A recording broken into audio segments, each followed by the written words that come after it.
하나님께 영광입니다. 우리 축복하는 시간 같습니다. 할렐루야, 샬롬하고 축복합니다. 할렐루야, 샬롬, 샬롬, 샬롬, 샬롬, 샬롬, 샬롬. 하나님 사랑합니다. 여러분 주 안에서 사랑합니다. 빈 공간일지라도 빈 공간에도 축복을 하시기 바랍니다. 그 자리가 가득 찰 줄로 믿습니다. 우리는 보이지 않는 것들을 믿음으로 고백하고 보이지 않는 세상을 귀하게 여기는 영을 받으신 저와 여러분들이에요. 어떤 계시, 특별 계시들을 받으셨어요. 그렇죠? 그렇기 때문에 보이는 것이 다가 아니라는 것, 이것을 아마 인정하실 줄 믿습니다. 오늘 제목이 그 일의 시작은입니다. 은혜로다.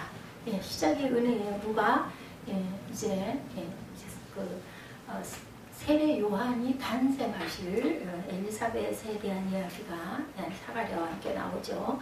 의인이라고 그러네요. 6절에 보니까 이 두 사람이 하나님 앞에 의인이니 주의 모든 계명과 규례대로 흠이 없이 행했다. 그 계명 다 행하는 사람이 없어요. 온전하게 계명을 이루는 사람이 없는데 의인이라고 여기 딱하니 칭해져 있어요. 신명기 6장 25절에 보면 이 모든 명령을 지키면 그것이 곧 우리의 의로움이라. 그 명령이 뭐예요? 십계명 여기서 말씀하고 있습니다. 로마서 2장 13절에 율법을 행하는 자라야 의롭다 하심을 얻는다. 그러니까 우리는 의인은 아주 선행을 많이 하는 사람이 의인이다 라고 생각을 하는데 그렇지가 않고 하나님의 말씀을 온전히 잘 행하고 나아가는 자가 의로운 자는 한 사람도 없죠. 그래서 칭의해 주셨습니다. 칭해줬어요. 너는 의로운 자다. 어떤 사람? 예수를 믿습니다 라고 고백하고 구원받고 나는 영생에 갑니다 라고 약속한 저와 여러분들입니다. 에스겔 18장 9절에 내 율례를 따르면 내 규례를 지켜 진실하게 행할진대 그는 의인이라. 따르고 행하는 자입니다. 이 말씀만 그냥 읽고 넘어가는 게 아니라 행하는 자들. 누가복음 1장 6절이죠. 이 두 사람 사가랴와 엘리사벳 부부에게서 세례 요한이 잉태되는 장면이 오늘 나타나 있어요. 근데 잉태할 수 없는 나이예요. 아내가 아이를 가질 수 없는 나이입니다. 그래서 계명과 규례는 창조의 목적입니다. 그리고 또한 출애굽의 목적이죠. 시내산에서 하나님과 이스라엘 자손 사이에 모세를 통해서 세우신 그 언약과 규례와 법도를 그 율법을 말하는 것이 바로 계명과 규례입니다. 계명과 규례의 그 동일한 표현들이 신명기 4장에서 6장에 쭉 나와 있습니다. 짧게 한번 보면 신명기 4장 한번 볼까요? 5절에 명령하신 대로 규례와 법도 4장 8절에 신명기 4장입니다. 이 율법과 같이 그 규례와 법도 신명기 4장 10절입니다. 내 말을 들려주어 경외함을 배우는 또한 신명기 4장 13절에 언약을 반포하시고 또 곧 십계명 4장 14절에 규례와 법도를 교훈하게 하셨다. 4장 44절에 모세가 선포한 율법이라고 나옵니다. 5장 2, 3절에 우리가 언약을 세우셨나니 오늘 여기 살아있는 우리 곧 우리와 세우신 것이라. 율법이죠. 5장 33절 명령하신 모든 도, 율례와 약속입니다. 또한 6장 1절에 명하신 명령과 규례와 법도 신명기에 이렇게 많은 말씀들이 증거하죠. 6장 2절에 모든 규례와 명령 6장 5절에 내 하나님 야훼를 사랑하라. 이것이 바로 명령입니다. 6장 20절에서 24절에는 증거와 규례와 법도가 무슨 뜻이냐. 이는 우리가 우리 하나님 야훼를 경외하는 것입니다 라고 증거하고 있습니다. 출애굽기 20장과 레위기 27장에도 모세를 통하여 세우신 규례와 법도 레위기 27장 34절에는 모세에게 명령하신 계명이라고 말씀합니다. 흠이 없이 행했다라고 하죠. 흠이 없이 행했다는 거 6절 말씀 후반절에 보면 주의 계명과 규례를 진실히 행했다라는 뜻인데 베드로후서 2장 13절에 보면 불의의 값으로 낮에 즐기고 노는 것을 기쁘게 여기는 자들이 점과 흠이라고. 그러니까 놀고 먹고 마시고 즐기고 이런 자들이 바로 흠이에요. 근데 사가랴는 그렇지 않았다라는 것을 여기서 아주 6절에서 선포하듯이 정확하게 누가가 증거합니다. 이 두 사람이 하나님 앞에 의인이라. 엘리사벳과 사가랴죠. 주의 모든 계명과 규례대로 흠이 없이 놀고 먹고 즐기는 것들이 아니라 하나님의 율법과 규례대로 잘 행하는 그러한 의인이었다. 역사는 여러분들 준비되는 자들의 몫인가? 우리 함께 묻습니다. 우리 전에 언젠가 그 전에 예전에 많이 우리 영상 많이 봤잖아요.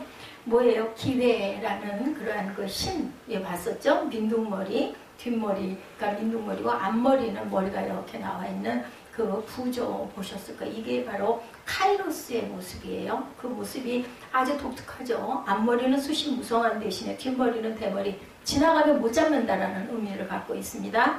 양발 뒤꿈치에는 날개가 달려있고 손에는 저울과 칼을 들고 있는 그러한 그 모습 보셨을 거예요.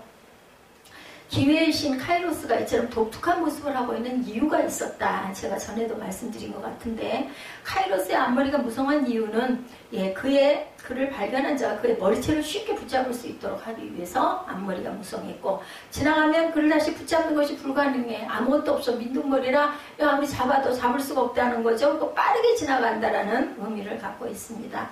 뒷머리가 대머리인 까닭에 머리카락을 붙잡을 수가 없고, 발에 날개가 달려있어 순식간에 지나가 버린다. 발에 날개가 달리니 얼마나 빨리 나르겠어요? 그렇기 때문에 자신에게 주어진 기회를 놓치면 다시 잡을 수가 없다라는 상징을 하고 있습니다. 그렇다면 카이로스가 들고 있는 저울과 칼은 뭐예요? 도대체, 그죠? 그것은 기회가 다가왔을 때 저울과 같이 정확한 판단을 내리고 칼과 같이 날카롭게 결단하는 것을 행동으로 옮기는 것이 기회를 만났을 때 해야 하는, 우리가 해야 할, 선택해야 할 분량이고 몫이고, 우리의 그 귀한 선택, 하나님께서 우리를 존중해 주신 거예요. 선택은 네가 해라. 알려주는 건 내가 알려줄게. 듣고 안 듣고는 네 자유 의지에 있다. 결단하게. 이게 뭐가 달라요? 동물하고 다른 게 바로 인간에게는 우리가 선택할 그러한 그 자유 의지를 주셨어요. 기회는 누구에게나 온다라고 하죠. 그러나 준비된 사람만이 기회를 잡는다라고 얘기합니다. 프랑스의 과학자 루이스 파스테르, 여러분들 아시죠? 그는 관찰 분야의 경우 발견의 기회는 준비된 사람에게만 온다라고 얘기했습니다. 이러한 말들은 모든 사람이 성공을 원하고 성공의 기회가 다가오면 그것을 붙잡고 싶어 하지만, 준비되지 않은 사람은 성공의 기회를 붙잡을 수 없어서 성공할 수 없다라는, 준비되지 않은 사람은 안 보여요. 안 들려요. 그죠? 항상 준비하기 위해서 우리가 긴장하고 있고 그 분야를 연구하고 있을 때 보입니다. 그렇지 않으면은 아무리 눈앞에 보여줘도 이해 못 하잖아요. 저 같은 경우에 과학자가 어떤 그 과학에 대한 것을 설명하고 얘기한다고 제가 그렇죠 그러고 막 제가 그 부분을 결단하겠습니까? 모르는데 무슨 말이야? 성경도 마찬가지죠. 성공했다는 사람들은 그저 운이 좋았기 때문에 성공하는 것은 절대 아니고, 성공의 계단을 하나씩 올라가면서 준비했다는 것을 우리가 꼭 알고 가야 되겠다. 그렇죠.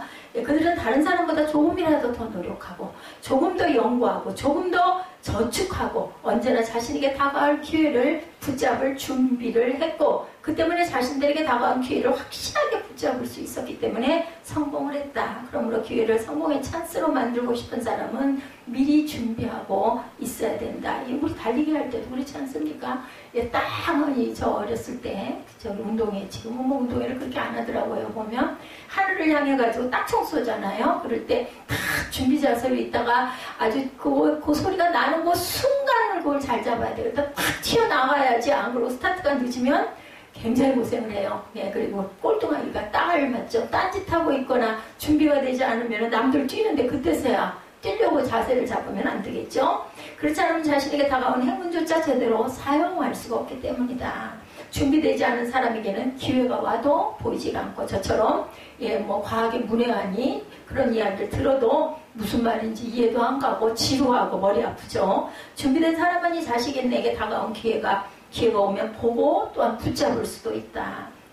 여러분들 준비되어 계십니까? 아멘. 준비하시기 위해서 닫고 가십니까? 열심히 붙들고 준비하고 가시기 바랍니다. 무엇이 됐든. 그것이 예를 들어 저녁에 맛있는 반찬을 가족들에게 한번 해줘야 되겠다라는 마음을 먹은 어떤 주부는 뭐예요? 장을 보죠. 그리고 거기에 대한 요즘에는 잘 나와 있더라고요. 잘 모르겠고 자신이 없으면 휴대폰으로도 다 가능하죠. 레시피를 봅니다. 뭘로 어떻게 넣어갖고 어떻게 만들었나 좀 보고 하면서 또 집중하죠. 그런 마음, 정성 이런 것이 있어야 하다못해 음식 하나를 해서 가족과 함께 나눠 먹더라도 맛있게 먹을 수가 있는 것처럼 준비를 해야 되겠다. 하나님의 일도 은혜와 복도 준비된 자들에게 준다라는 거죠. 오늘 본문에서 답을 한번 찾아봅니다. 역사는 은혜로 시작이 됐어요. 그죠? 예, 태초에 하나님이 천지를 창조하시느니라 준비하셔가지고 만드셨어요. 그죠? 6일 동안 이런 것처럼 누가는 지난번에 1절에서 4절까지 예, 사실에 대하여 시작했었죠. 예, 1절에서 또한 4절에서 데오빌로와 세상 모든 사람을 향하여 우리 중에 이루어진 사실대에서 기록으로 예, 내가 증언한다 이렇게 예, 외쳤습니다. 1장 1절 보죠. 우리 중에 이루어진 사실에 대하여 4절에 이는 각하가 알고 있는 말을 더 확실하게 하려 함이라 데오빌로 각하에게 편지를 쓴 거잖아요. 이 누가복음이 이루어진 사실이란 하나님이신 예수님이 육신을 입고 세상에 오셨고 그분이 십자가에 못 박혀 돌아가셨지만 언제 3일 만에 다시 살아나셨고 하늘로 올라가신 후에 하나님의 보좌 우편에 앉으셨다가 성령 하나님의 보내심으로 성도들과 제자들 가운데 놀라운 구원의 역사가 나타나고 교회가 세워진 사실을 말하는 것입니다. 그런가 하면 누가는 이 사건은 전에 일어난 과거의 사건이 아니라 오늘도 믿는 자들에게 일어나고 있는 사실이라는 거죠. 예수님에 대한 사실은 단순한 팩트 사실이 아니라 하나의 사건이 되고 있어요. 왜냐하면 자꾸 일어나고 있기 때문에. 그렇죠? 예, 그냥 사실이야 입증하는 거야 이게 아니라 지금도 일어나고 있는 일이기 때문에 사건이다. 예, 밝히면서 그의 의도가 바로 이것인데 예, 누가는 그 이루어진 사실에 대해서 근원부터 자세히 살폈다고 말하죠. 그 말은 1차적으로 언제부터? 구약 시대부터 살폈다. 즉 예수 그리스도의 사건은 구약의 약속의 성취라는 것을 말씀합니다. 그런데 누가는 이 사건을 살피다가 아주 중요한 법칙을 하나 발견합니다. 예수 사건은 한 가지의 법칙을 가지고 있는데 예, 구약 성경에서부터 증빙 자료를 찾을 수 있고 역사적인 자료와 증인들이 굉장히 많아요. 구약은 전부 다 신약을 이루기 위한 하나의 증거들입니다. 그리고 증인들입니다. 구약에 나타난 믿음의 사람들은 모두 다 지금 신약을 이루는 것에 대한 증인인 거죠. 그리고 또한 누구도 지금 예, 세례 요한도 마찬가지입니다. 증인으로 왔어요. 누구 앞에? 예수 앞에. 그렇죠? 6개월 먼저 났죠. 누가가 복음서를 기록하는 당시까지 목격자이자 증인인 사람들이 생존에 있었어요. 그러나 그럼에도 불구하고 아이러니한 것은 믿는 사람이 많지 않았다는 겁니다. 당연하죠. 지금처럼 많지 않았어요. 예수님이 오고 그리고 가시고 부활하시고 나서 기독교는 교회는 많이 세워지죠. 예수 사건이 실제로 일어난 사건임에도 불구하고 그것을 사실로 받아들이는 것은 사람들의 일이 아니라고 말씀하고 있습니다. 즉 믿음은 사람의 것이 아니라는 거죠. 예, 믿음은 뭐라 그래요? 예, 히브리서에 보면 들음은 누구에게서? 그리스도의 말씀으로 인함이라고 얘기합니다. 예, 듣는데 누구의 말씀? 하나님의 말씀으로 인함인데 그 듣는 사람이 그래 믿어 이게 잘 안 된다는 거죠. 그건 사람이 하는 일이 아니라는 거죠. 아무리 사실이라고 해도 더 많은 사람들이 이것을 믿지 않는데 어떤 사람이 그것을 믿었다면 그것은 스스로 한 일이 아니라 오직 믿게 하신 분은 하나님이라고 말씀하는 거죠. 믿음은 사람에게서 나오는 것이 아니라 하나님의 은혜로 인한 뭐라 그래요? 선물이라고 말합니다. 누가 오늘 본문에서 말하는 것이 바로 이 은혜에 관한 말씀인데 1장 1절 아까도 우리 한번 읽었지만 우리 중에 이루어진 그 사실 이는 각하가 알고 있는 바를 확실하게 하려 합니다. 두 번째 은혜 그 사실의 시작점 1장은 누가복음 1장은 새 생명의 탄생과 그에 대한 예언에 관한 것들이죠. 누구와 누구예요? 세례 요한과 그 다음에 예수 그리스도의 탄생을 얘기하고 그것을 본 증인들의 그러한 그 말씀이 누가복음 1장에 기록이 되어 있습니다. 누가복음 1장이 80절까지 있어요. 그죠? 우리 유은정 집사님 이거 보면 와이구나 할 것 같아요. 지난번에 예레미야 말씀 갖고 56절까지 갔다고 막 너무 길다고 했다는데 80절까지 있습니다. 제가 지난주에 누가복음 대개는 누가복음 1장 하면 제가 2장으로 넘어가죠. 근데 오늘 5절부터 25절 다음 주에는 아마 다음 부분이 나오지 않을까 싶습니다. 그리고 26절부터 38절은 예수님의 수태고지 그죠? 39절에서 56절은 마리아와 엘리사벳의 방문과 찬송이 나옵니다. 찬송시가 나오죠. 그리고 57절부터 80절은 세례 요한의 탄생과 사가랴의 예언을 기록하고 있습니다. 이렇게 나뉘어 있어요. 1장이 여러 가지 단락으로 나뉘어지죠. 1장 1절에서 4절, 5절부터 25절 오늘입니다. 수태한 그 사건, 26절에서 38절은 예수님의 수태 사건, 그 그리고 39절에서 56절은 마리아와 엘리사벳의 그 방문과 만남, 그죠? 그리고 둘이 찬양하는 부분이 나타나 있습니다. 57절부터 마지막 80절은 세례 요한의 탄생과 그리고 사가리아의 예언을 기록하고 있죠. 그 중에서 오늘 5절부터 25절은 다음과 같이 또한 구분이 됩니다. 5절 상반절은 역사적 배경이죠. 5절 하반절부터 7절은 세례 요한의 부모에 대한 소개가 나와 있고 8절부터 23절은 천사의 수태고지와 사가리아의 반응 그리고 표적, 24절과 25절은 엘리사벳의 수태와 엘리사벳의 믿음의 고백, 이렇게 오늘 본문이 우리가 쭉 읽었지만 나뉘어 있습니다. 역사적 배경을 보죠. 세례 요한 탄생의 역사적인 배경입니다. 그것은 언제예요? 유대왕 헤롯 때의 일이죠. 아주 박해가 심했죠. 그리스도에 대한 박해, 기독교에 대한 박해가 심해가지고 막 2살 전에 난 그 나이에 난 아기는 다 죽이라는 것을 선포했던 바로 헤롯이 여러 사람이 있어요. 헤롯 1세, 2세가 있기 때문에 이 헤롯이 무슨 헤롯인가라는 걸 보면 때를 봐야 돼요. 예수님이 태어날 당시 헤롯 1세 왕입니다. 이 배경을 언급하는 것은 단순히 세상 역사의 배경을 말함으로 자신이 증언하는 내용의 신빙성을 입증하기 위한 것이 아니고 누가 역사적인 배경을 말하는 것은 구원 역사의 배경이 되기 때문에 열심히 이것을 얘기하는 거고 저도 전합니다. 세례 요한이 탄생할 때 유대 지방을 다스린 사람은 헤롯, 지금 말씀드렸죠? 헤롯은 로마 제국에 의해 세워진 유대 지방 통치자였어요. 여기뿐 아니라 누가복음에는 세상 왕들에 대한 기록이나 당시의 역사적인 내용이 많이 기록되어 있죠. 예수님의 탄생에 대해서도 가이사 아구스도 구레뇨가 수리아 총독되었을 때라고 2장 1, 2절에도 밝히고 있습니다. 또 견원지간인 헤롯과 빌라도가 서로 친구가 돼서 예수님을 신문하기도 했어요. 그죠? 헤롯이 예수님을 업신여기고 조롱한 내용이 다른 복음서와는 달리 기록되어 있습니다. 이 누가복음에는. 따라서 오늘 본문에 유대왕 헤롯 때라고 밝히는 것은 단순한 세상 역사의 흐름을 말하는 것이 아니라 복음의 진실성을 말하고자 하는 것은 아니고 구원의 기쁜 소식이 임하는 구원 역사를 그때의 상황을 설명하는 거죠. 이스라엘은 하나님의 백성이고 이스라엘은 하나님이 세우신 나라이고 따라서 이스라엘은 하나님이 세우신 다윗이나 그의 후손 또 다른 하나님의 사람에 의해서 다스려져야 하는데 이스라엘은 하나님께 불순종했고 그런 말미암아 포로가 돼서 뿔뿔이 흩어지고 지금은 이방의 지배 아래 놓이게 되었다. 세례 요한이 탄생할 때 하나님의 구원 역사가 시작될 때마도 이런 상황이었다는 것, 유대왕 헤롯 때라고 설명하는 것이 본인들의 나라가 아니라 유대왕 헤롯이 이스라엘을 다스리고 통치했다라는 것을 증거합니다. 부모에 대해서 얘기하죠. 두 번째, 그 구원의 역사 이루어진 사실을 서술하기 시작하는데 첫 시작은 주님의 길을 예비하는 자의 출생 예고. 누구예요? 세례 요한, 침례 요한이라고도 하죠.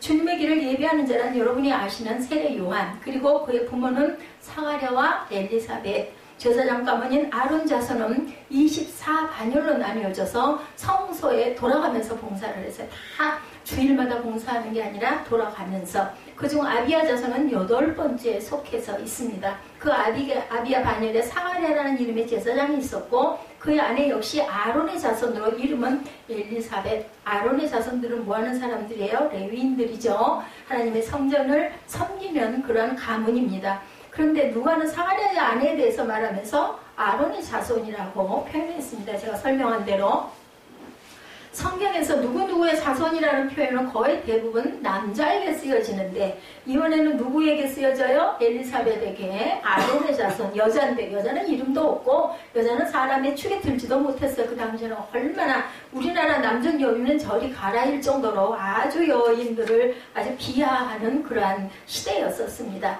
당시 여성들은 인구수에 계산이 되질 못해요. 인구 조사할 때도 여자는 빼고 남자들만, 아이들도 빼고 할머니들 노인도 빼고 남자 장정을 그 위주로 그 계수를 했을 때였습니다. 비천한 사람으로 취급이 됐었죠. 그래서 여성들이. 근데 누가는 여성인 엘리사벳에게 아론의 자손이라고 칭호를 붙입니다.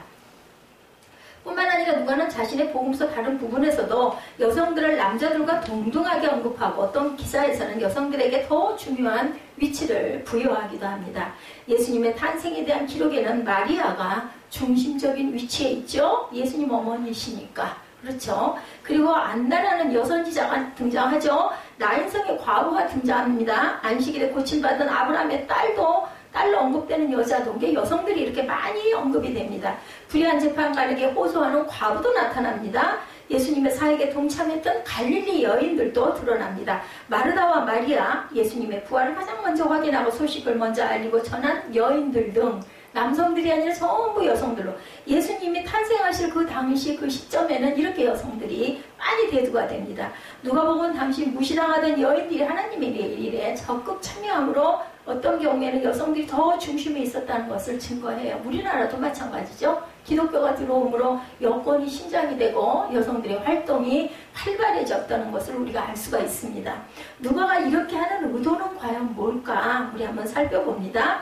앞서 당시 이스라엘이 헤롯이라는 이방인 왕에게 다스려져 있었고 이스라엘 백성들이 이방인의 통치를 받는 그러한 상황에서 여성들이 무시당하는 현실, 그와 다르지 않았다는 것에 말하려는 건데, 누가는 지금까지 인정받지 못하고 존중받지 못하던 자들에게 은혜의 문을 열었다는 것을 말하고 있는 거죠. 은혜의 문이 열었고 열렸다라는 겁니다. 이어서 누가는 사마리아와 엘리사벳 부부에 대해서 하나님 앞에 의인이다, 제가 앞서 설명드렸죠. 거기 그 증거되는 구약 구절들 제가 또한 쭉 말씀을 드렸습니다. 짧게. 그것을 다 읽을 수는 없으니까. 이 의인의 개념은 단순히 도덕적으로 무모한 사람은 아니에요. 그죠?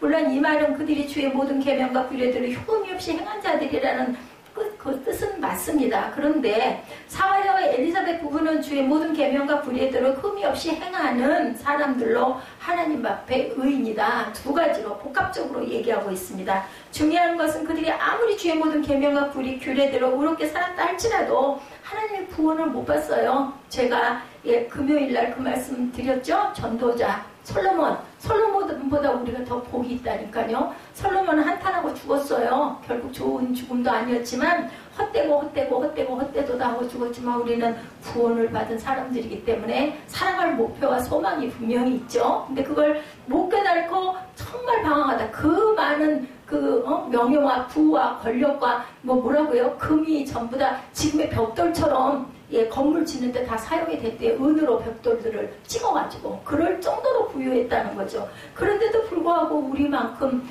삶에 목적이 없었어요. 죽으면 도대체 이게 다 뭐냐 이러다가 허물을 있다가죠.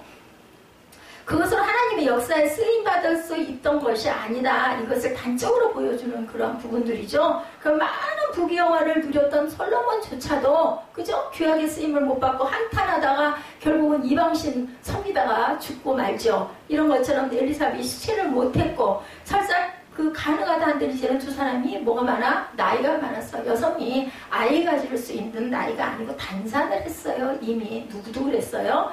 아브라함의 아내 사라도 그랬었죠. 그래서 웃어서 이름 이삭이 됐어요. 그죠?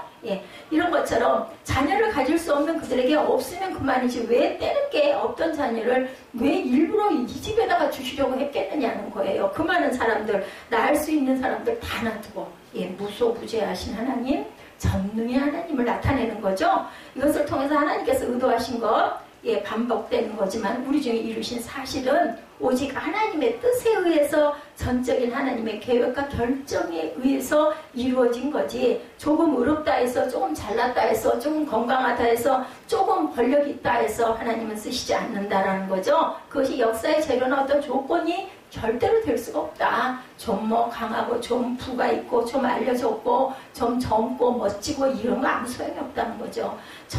천사의 수태부지와 기적에 대해서 세 번째 내용은 천사가 사가랴에게 자식을 낳을 것이라고 알려주는 내용이 나오죠. 11절에 보면 사가랴가 주신 임무에 충실히 임하고 있을 때 주의 사자가 나타나서 뭐하고 있을 때? 자신의 임무에 충실히 임하고 있을 때. 예수님이 제자들을 선별하신 것도 대단한 사람들이 아니죠. 아주 그 촌락, 나사렛 굉장히 시골 어촌에 촌락에 정말 아무런 쓰임새도 없는 그런 사람들을 모아다가 지나가다가 뭐하는 사람들? 일하는 사람들 하나씩 불러서 그리고 12제자를 삼으셨어요. 그죠? 오늘 본문에도 누가복음 1장 11절에 보면 주의 사자가 그에게 나타나 향단 우편에 선지라 이렇게 나타나 있습니다. 주의 사자로서 인간을 찾아오는 천사는 하나님의 뜻을 인간에게 전달하는 자, 계시록 1장 1절에 보면 나타나 있습니다. 그 뜻을 이루기 위해서 성도들을 인도하고 보호하는 등 여러 가지 역할을 감당하죠. 그래서 12절에 보면 사가랴가 보고 놀라요. 무서워합니다. 사가랴가 아무리 흠없고 의로운 자라 할지라도 그죠? 예, 하나님 앞에서는 죄인이라는 사실. 같은 어쨌든 예, 하나님이 나타나셔서 벌벌벌 무서웠던 하나님을 보면 죽었어요. 예, 그 구약 시대에 바라보면 죽었습니다. 그래서 천사는 무서웠던 사가랴를 위로하죠. 너의 간구함이 들렸다. 뭐라고 간구했을까요? 자식을 달라고 간구했을 것이고 그 시절에는 딸은 소용이 없으니까 아들 달라고 간구했겠죠. 너의 간구함이 들렸다라고 13절에 말하죠. 내 아내 엘리사벳이 내게 아들을 낳아주리니 그 이름을 요한이라 라는 놀라운 말을 전합니다. 사가랴로서는 하나님을 대신하여 천사가 자신을 찾아준 것만으로도 아주 엄청난 광영이죠. 그죠? 네, 축복이고 은혜인데 하나님께서 자신의 간구를 들으셨고 기억하고 계신다는 것을 알았을 때 얼마나 큰 감동과 기쁨이 있었을까 여러분들 아마 아실 겁니다. 거기다 자신이 간구한 대로 이루어주신다고 했으니 응답을 받은 거예요. 오늘날로 보면 성령이 우리 마음에 감동을 주신 거 그건 그죠? 그 비교가 안 될 만큼 딱 나타나서 얘기를 해준 거죠. 엄청난 기쁨. 거기다 자신이 간구한 대로 이루어주신다고 하니 복도 이런 복은 없어요. 뭐가 넝쿨째, 꼬박이 넝쿨째 그런 거죠. 그리고 그 아들은 그냥 단순한 사람으로 살 사람이 아니다 라고 얘기하죠. 오늘 본문에 그는 메시아의 길을 예비할 사람, 만민이 기뻐할 사람, 주 앞에서 큰 사람, 거룩하게 구별된 사람, 모태로부터 성령 충만하게 될 사람, 그저 이스라엘 자손을 하나님께로 돌아오게 할 사람, 엘리야의 마음과 능력을 받은 자다. 이렇게 축복의 여러 가지를 막 알려줍니다.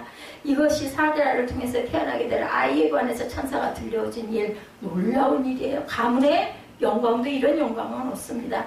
이 말을 들은 사가랴가 천사에게 말하죠. 18절에 보면 내가 이것을 어떻게 하리요? 내가 늙고 아내도 나이가 많으니이다. 그래서 인간적인 모습이 드러나는 거예요. 이거 불가능한 것 같은데요. 불가능한데요. 근데 생명은 누가 주세요? 하나님이 주세요. 불가능한 거는 없어요. 어디에도. 그죠? 원래 아이를 낳을 수 없는 저희 부부인데 거기다가 나이까지 이렇게 많은데 어떻게 아들을 낳습니까? 라고 반문하죠. 그 일이 가능하겠습니까? 주의 사자를 만나고 주의 사자가 전하는 주님의 말씀이 기쁨이 그지없지만 이건 현실적으로 불가능하다. 그래서 주의 사자가 전하는 말을 못 믿습니다. 아마 우리 같아도 당장 그 말을 들으면 아유 이게 어떻게 가능해? 얘기하지 않겠어요? 그러나 예, 하나님이 하시면 못할 일이 없죠. 사가랴가 믿지 못함으로 말 못하는 자가 되어버렸어요. 20절에 보면은 그래서 아이 태어날 때까지 말을 못합니다. 그래서 아들 이름 가지고 논할 때 그죠? 서판에다 써가지고 그죠? 요한이라 하라 하고 얘기하죠. 그러면서 입이 풀려서 말을 하게 됩니다. 벙어리가 됐습니다. 사가랴가 이 벌을 받은 것은 침묵 가운데 귀담아 듣고 있어야 했는데도 믿지 못하고 항의했기 때문에 믿음이 그거밖에 안 돼? 너 벌이야 입담으로. 이 얘기입니다. 그래서 우리가 말을 함부로 하지 말아야 되겠죠. 그럴지라도 사가랴의 부족한 믿음에도 불구하고 하나님의 약속은 사가랴를 통해서 성취가 됩니다. 부족하지만 이미 하나님은 딱 사가랴를 점 찍었어요. 왜? 의로운 자이기 때문에. 그리고 의롭게 행하는 자이기 때문에. 그래서 사가랴가 10개월 동안 말을 못하는 것은 단순한 징벌이 아니라 하나님의 표적. 예, 그것이 하나님 살아계심을 우리에게 나타나죠. 그래서 우리가 간증하는 게 바로 그런 것들이죠.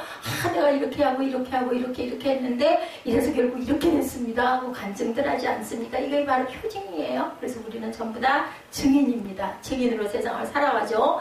나이가 많아 아이를 낳을 수 없는 사람이 아이를 낳게 될 놀라운 일. 나이가 나아가 남자를 알지 못하는 처녀의 몸에서 아기가 나는 그런 예수가 태어나는 동정녀 마리아 사건. 이 모든 것들이 표징이죠. 놀라운 것은 그가 하나님이시라는 것을 미리 준비시키는 기적을 성취해 주신 겁니다. 이 부분 또한 오늘 본문의 전체의 주제를 그대로 전합니다. 사가랴는 분명 대단한 인물이나 그것이 이 놀라운 하나님의 역사에 있어서 무용지물이다. 하나님은 무엇도 하실 수 있는 그가 육신적으로 아이를 낳을 수 없는 일이나 하나님이 하실 일에 대해서 믿음이 없는 일이나 결국 같다라는 거죠. 우리는 보이는 것만 보잖아요. 우리가 알고 있는 상식만 믿고 가잖아요. 어떻게 그런 게 어디 있어? 이런 얘기 잘하죠. 그런 게 어디 있어? 그죠? 예. 하나님의 일은 오직 은혜로 이루어진다는 하나님의 뜻은 생명을 낳기도 하고 가져가시는 것도 하나님의 뜻이죠. 사람의 손에 있지 않습니다. 생명은 우리 게 아니에요. 그죠? 그것만 봐도 그건 우리 게 아닙니다. 우리가 언제 죽을지, 어떻게 죽을지, 그것은 생사여탈권이라고 그러죠. 그것은 오직 하나님께만 있다라고 한다는 거죠. 엘리사벳의 수태와 고백이 나타나죠. 23, 4절에 보면 오늘 보면 마지막 내용은 원래 아이를 낳을 수도 없고 나이 많았던 엘리사벳이 임신을 하게 된 사건, 거기까지 나타납니다. 성소의 직무를 마친 사가랴는 집으로 돌아갔어요. 23절에 보면. 그리고 사가랴의 아내 엘리사벳은 임신을 합니다. 24절에. 그리고 그가 5개월 동안 그 일을 숨깁니다. 5달 동안. 왜 숨겼을까요? 아유, 나이가 많아서 말도 안 돼. 거짓말이야. 이럴까봐 숨겼을까요? 엘리사벳은 사가랴에게 계시된 사실이 하나님의 은혜인 줄 알고 자발적으로 5개월 동안 침묵. 그러니까 엘리사벳이 굉장히 믿음이 좋았던 사람인 거죠. 어떤 면에서 남편 사가랴처럼 그도 입을 어쩌면 남편도 말을 잘못했다가 벙어리가 됐어. 그러니까 두렵기도 했을 것 같아요. 그죠? 우리가 생각을 해도. 그러니까 엘리사벳도 말 조심하느라고 말을 안 했을 수도 있겠죠. 혹자는 엘리사벳이 부끄러움을 느꼈기 때문에 감추었을 것이다. 이런 이야기도 있습니다. 근데 여러분 저도 그런 경험이 있습니다. 5개월 동안 말을 안 한 그러한 일이 있었어요.